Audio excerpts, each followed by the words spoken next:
আসসালামু আলাইকুম everyone, welcome to my new mini blog guys. আজকে আমরা যাচ্ছি কমলাবাড়ি হাট, কারণ কিছু আমাদের কমলাবাড়ি হাটে কাজ আছে, যার জন্য যাচ্ছি আমরা কমলাবাড়ি হাটে। আর কিছুক্ষণের মধ্যে আমরা চলে আসলাম কমলাবাড়ি হাটে, কিন্তু এতটা ভিড় ছিল না, কারণ আমরা একটু জগে চলে এসেছিলাম, মানে 9:30টার সময়, যার কারণে কোনো ভিড় ছিল না। আর হাটে প্রবেশ করে সোজা আমরা চলে এসেছিলাম গরুর খাওয়ার জন্য এই পোনাগুলো নিতে। আর আমাদের ভাষায় এই পোনা বলে, আর তোমাদের ভাষায় কি বলে অবশ্যই কমেন্ট করে জানাবেন। আর এখান থেকে আমরা গরুর খাওয়ার জন্য 3টা পোনা নিয়ে নিই, আর তারপরে এক এক করে সব পোনাগুলো টোটোটাতে উঠাচ্ছি এখন। তারপরে পোনাগুলো টোটোটাতে উঠিয়ে দিয়ে আমরা সোজা চলে এসেছিলাম একটা দোকানে, কারণ আমাদের গরুগুলোর জন্য খাবার নিতে হবে।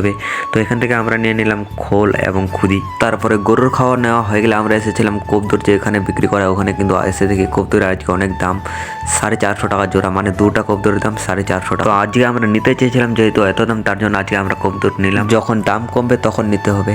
আর এদিকে কিছুক্ষণ ঘোরাঘুরির পর দেখি মসজিদে আজান দিচ্ছে, তাই এখন যাচ্ছি নামাজ পড়তে। তাই অজু করে এখন নামাজ পড়তে বসে গেলাম। আর আজকের নামাজটা আমাদের এই কমলাবাড়ি হাটে পড়ে নিলাম। তারপরে নামাজ পড়া হয়ে গেলে আমরা বাড়ির দিকে রওনা দিলাম।